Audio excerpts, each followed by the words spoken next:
Hello everyone, this is Olga Smith with Yoga U Online, and I am very excited to be here today with yoga teacher and yoga therapist Olga Kabel, founder of sequencewith.org.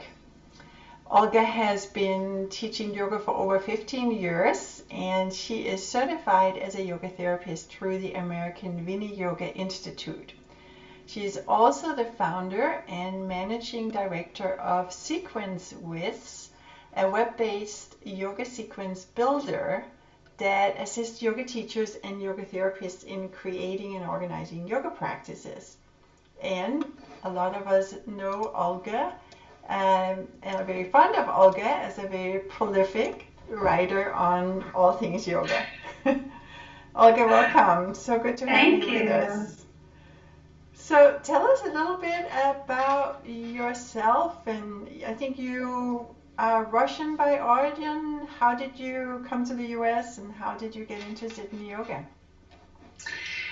Yes, originally I'm from Russia, from Siberia to be more specific, and I moved here in 1999. I originally came to the United States on an exchange program, and then one thing led to another, as it often happens.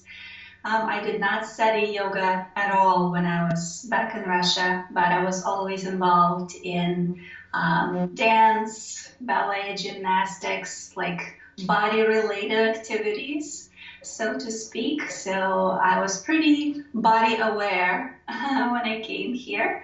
And then I just got introduced to yoga with a book. So I started reading about it and got really interested in the physical aspect of the practice, started attending classes, practicing, and one thing led to another, and eventually I had my first major teacher training in Mount Madonna Center in California, and there was a residential training, and that was kind of a wide opening, eye-opening for me. But I think that the things truly started to come together for me once I started training with American Vini Yoga Institute. I like to think of it in terms of like a kaleidoscope. You know how kaleidoscope is just a collection of colorful pieces of glass, right? And this is how I felt, how my knowledge of yoga was. I knew all those different, very interesting, intriguing pieces, but once I started studying Vini Yoga, it all kind of came together. It's like you click that kaleidoscope and all of a sudden you see this complete picture, this beautiful shape. And that's what it was like for me. So that's why I stuck with this tradition for many years, became an ABI certified yoga teacher, then an ABI certified yoga therapist, and yeah, the rest is history. Was it any one aspect of the Vini Yoga tradition that helped things fall into place for you? Two aspects, I would say, that really attracted me to Vini Yoga. The why factor, meaning always questioning every single thing. Why are you doing this and not that?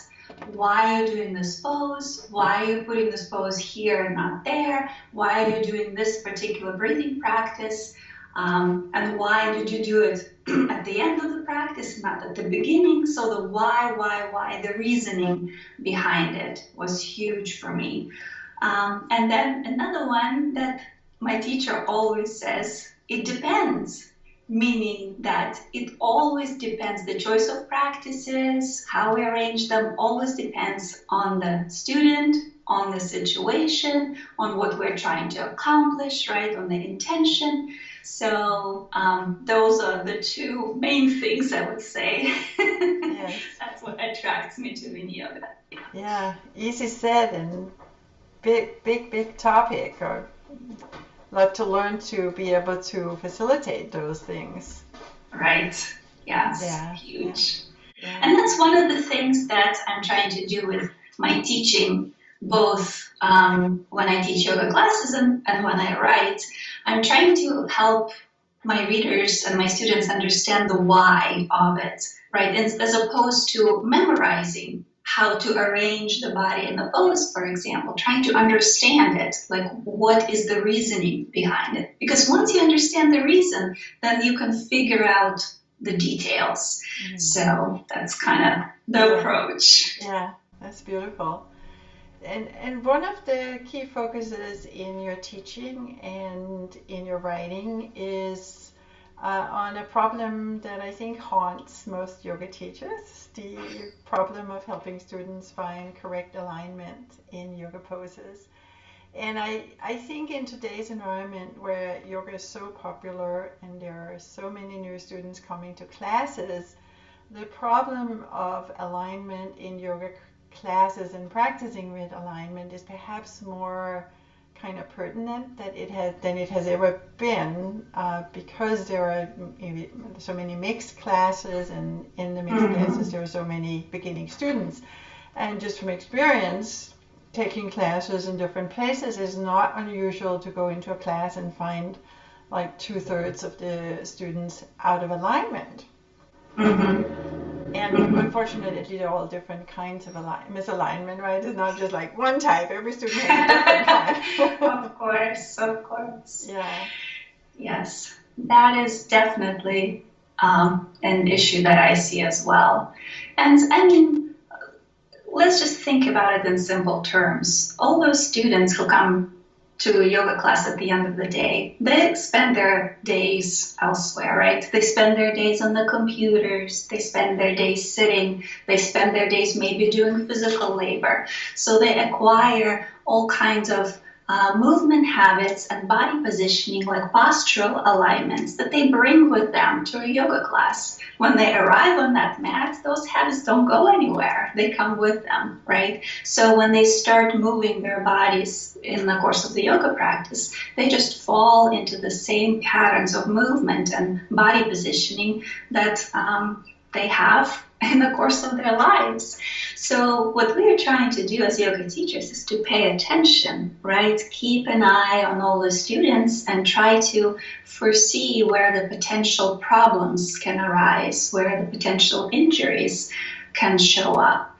And I know that sometimes it can be overwhelming for teachers, especially in a large class, to pay attention to everybody.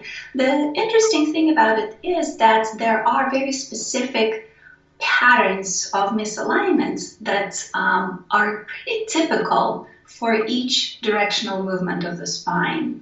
So let me backtrack a little bit on that. There's a bazillion yoga poses out there. I don't know how many. In Sequence Swiss, my developer tells me right now we have 10,000 yoga poses that students had entered. So it's a lot, right? So we cannot possibly memorize how to do each individual poses. So we need to have some sort of a system in place so that we can understand, kind of group the poses, and then understand how to do each pose, each group, what are the basic principles and what we're trying to accomplish. And the simplest way to do it is by identifying what your spine is doing in any pose that you're trying to do. And spine can only move in 5 ways. That's it. It can bend forward, it can bend back, it can bend sideways, rotate, but it can also lengthen upwards. We call it, in yoga tradition, we call it axial extension. So like lengthening along the axis. That's it. 5 is much better than 10,000, right? So each one of those poses can belong, well, it does belong in one of those categories.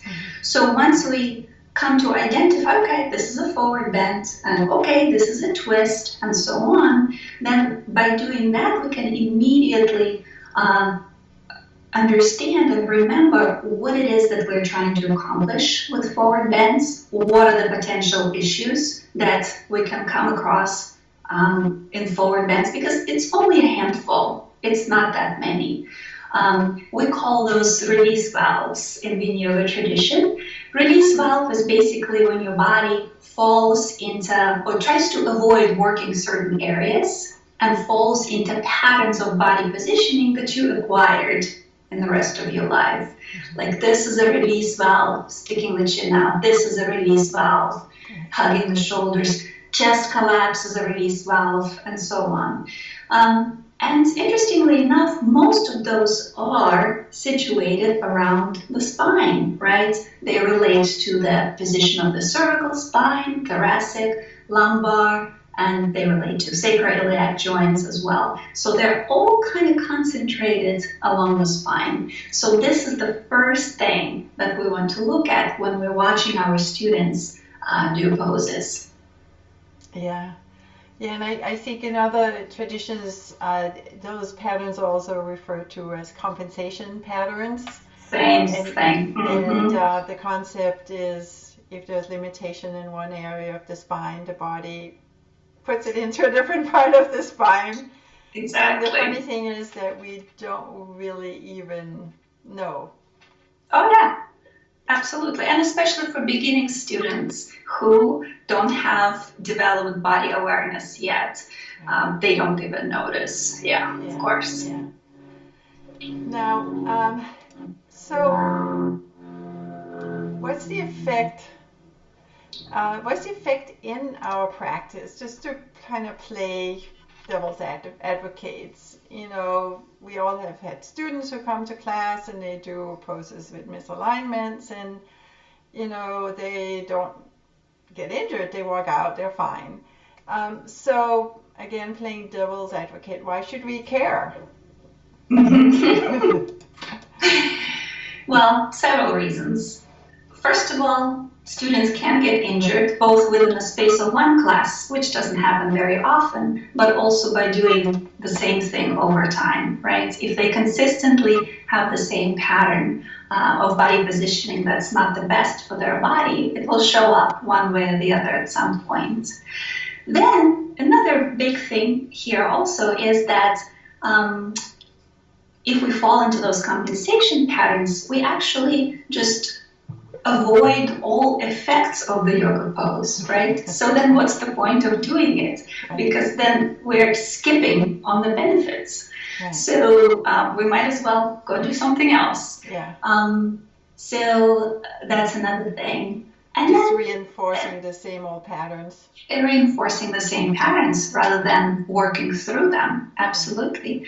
And then, I mean, a huge part of yoga practice is developing students' awareness, right, of their own bodies, of their own body positioning, and teaching them to understand the pose as well. So here it's kind of like on the cusp of physical and mental, right, and the body awareness, and how we can help them understand and experience what the pose is about and what it's supposed to mean for them. And it's interesting too. Sometimes we talk about energy lines, right? Proper body alignment in yoga poses looks and feels more organic, right? So it's that idea that the energy flows more freely when the body is positioned properly. My teacher uses this analogy of stepping on the garden hose, right? If the water flows through the garden hose, but if you twist it or step on it or torque it in any other way, the water stops flowing. It's the same idea. If you do a yoga pose with the chin stuck up all the time, the energy or whatever life force doesn't flow as freely through that area, through the area of the neck. So we're trying to create channels, so to speak, for the energy flow through the entire body. Right. Yeah, the concept of alignment has, it's always been something that has dominated the focus of yoga teaching. But there's also a way for debate to kind of go from, thesis to antithesis. So one of the, arguments against alignment that is sometimes brought out in yoga teaching circles is that we shouldn't have this rigid focus on alignment because it's really just forcing students into a concept of the pose, and we should be not teaching poses, we should be teaching people, and when we're too rigid on alignment, we're really forcing a concept instead of looking at the person we're teaching. So that's, we have the thesis, we have the antithesis, and then, what would you say to that as like way of bringing the discussion forward? Well, I'm not a big fan of rigidity in any aspect, whether it's physical alignment or anything else. One way that I like to approach it is the idea of form versus function, right? So for somebody like me who comes from the Vini yoga tradition, function is the key, meaning what are you trying to do here? So if you are trying to stretch the back, lower back, let's say, how do you need to position your body that you get that benefit without compromising or stressing anything else, right? And for somebody, this pose might look one way, but for somebody else, it might look a little different. You'll have to adjust if somebody has tight hamstrings or whatever, right? So there's always this place for adaptation, kind of adapting the form of poses to the needs of an individual person, but it all stems from the intention. What are you trying to accomplish? So it's not about putting that picture on the wall of the classical form of pose and then trying to fit everybody in your class to that image. It's not about that. It comes from function, and then form stems from there. Right. Yeah. And I think it's a matter of developing a certain toolkit for the teachers so that they can, there's many aspects to alignment, and there's alignment in the final form of the pose, and then there's alignment in a version of the pose where we still retain that energetic flow because students are not straining, but it may not be the full expression of the pose in a traditional sense. Exactly. Yeah. Absolutely. Now, Olga, you have a course coming up on Yoga U on this very topic. So give us some more detail on the course and what you will be covering. So yes, the course coming up is called Avoiding Yoga Injuries, and we will be talking about alignment in two specific groups of yoga poses, forward bends and twists. Both are big topics, so we will kind of go through the basics of what a forward bend is. What is it that we're trying to accomplish when we bend forward? Because like I said, that there are specific intentions, very specific. Primary intention, secondary intention that we're looking for in forward bends, let's say. So, and once we identify those, then we can try to understand how we need to align the body to get those, to manifest those intentions. And then based on that, we will see how we can accommodate students if they have specific limitations, what kind of release valves or compensation patterns can show up for people in specifically forward bends and then twists, and then what can we do to troubleshoot them. So it's going to be a very specific detail-oriented course where we'll actually go through those release valves one by one. We'll take a look at what's happening, what are the potential problems with each one, and what we can do to troubleshoot them. And kind of, I like to call it, set the students up for success so that they get something out of each pose and out of the practice in general. Right. Yeah, and of course, when we talk forward bends, one of the most common issues is tight hamstrings. So is that one of the aspects you'll be focusing on? We'll be looking at that as well, and what happens when somebody has tight hamstrings, how that can manifest and show up in their forward bends. The primary thing we will be looking at, and I guess it's a Vini yoga term as well, is the pelvic lumbar relationship. So, which is the position of the pelvis in relation to the spine. And when hamstrings are tight, this is what's affected. That's where the issue then comes from. And then the position of the pelvis will depend on that. And then as a result, the position of the lumbar spine will depend on that, and that it will travel all the way up. So we kind of will take a look at it from the ground up and see how different things, as they stack on top of each other, what happens along the whole pathway. Great, great. And same thing with twists. When we say twists, we usually think sacroiliac joint issues. So is that part of what you will be looking at in twists? Absolutely. So we'll take a look in general what happens to the spine when we twist, what happens to the discs, intervertebral discs when we twist, and then of course we will take a look at the relationship between the sacrum and the pelvis and the sacroiliac joint that connect the two. Because twist can in fact be problematic for sacroiliac joints, but there are ways how we can maximize the safety of the poses and protect those vulnerable areas. And we'll be talking about that as well. Wonderful. Great, Olga. Well, we're very much looking forward to it, and we're so happy to have you join us as one of our teachers at Yoga U. And Thank very you. much looking forward to your course.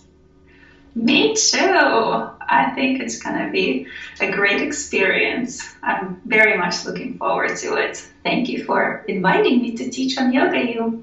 Great. Thanks for joining us today. Take Thank care. All right. Bye-bye.